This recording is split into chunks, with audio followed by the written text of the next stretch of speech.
یو څو ورځې مخکې په KPK کې یو واقعه پیښه راغلې وه. وایي چې په یو کور کې ښځه، دوه واړو او خاوند اوسېدلو او ډېر ښکلی ژوند یې تېرو او ښایسته زندګي روانه وه. یو ورځ اچانک یو سړی ولګېدو، دا ښځې خاوند یې مړې کو. نو کله چې د ښځې خاوند مړ کو، نو د دوی د زندګي تیاره شوله. یعنی ښځې خاوند چې مړ شي، خپله کونډه شوه او واړه یتیمانان شو او په هغې باندې قیامت شو. ځکه چې ښځې چې پوره ژوند دی نو هغه خاوند سره تړلې وي، د خاوند زندګۍ سره وي، خاوند سره خوشحالي وي. نو د هغې په ژوند کې تیاره شوله، خفګانونه شولو او د زندګۍ کې چې کوم مشکلات دي هغې راګیر کړله. بیا دې ښځې دا ووایي چې زما خاوند چې چا وجلی دی، زه به هغه نه بدله اخلم. دا ولګېدله هغه سړي سره چې د خاوند وجلی و، هغه سره یې کانټیکټ وکړو او هغه سره یې خبرې شروع کړې په موبایل باندې. څو عمر پورې دو خبرې کولې.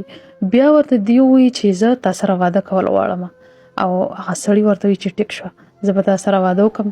یو ورځ راله، دواړو واده وکړو او د واده یوه هفته چې وشوله، نو دا ښځه ولګېدله شپې په بیډ کې چاقو یې راواغستو او هغه سړی په چاقو باندې مړ کو او بیا یې په لپسه تیزاب واړولو. یعنی د هغې په زړه کې خپل خاوند چې د سړي وجلی او دومره قهر پروت و چې هغه خپل خاوند بدله یې واغستله، هغې نه پرېښودله چې دا سړی زه داسې په زندګۍ کې کلاو پرېږدمه. هغه ولګېده، راچل شوله، هغه سړی مړ کو او په بدترین موت یې مړ کو. یعنی خپل خاوند بدله یې واغسته. هسې خو وایي داسې چې پښتن چې دی هغه خپله بدله 100 کاله وروسته هم اخلي، خپله بدله نه پرېږدي. داسې وایي چې دا کیس اوس شېر افضل مروت لاس ته تللی دی او هغه به دا کیس ګوري، مخکې به چلیږي. اوس الله دې په موږ ټولو باندې رحم وکړي. تاسو خپله رای هم په کمنټ سیکشن کې راکړئ چې دې ښځې خپل خاوند بدل واغستو نو دې صحیح وکړو یا غلطو.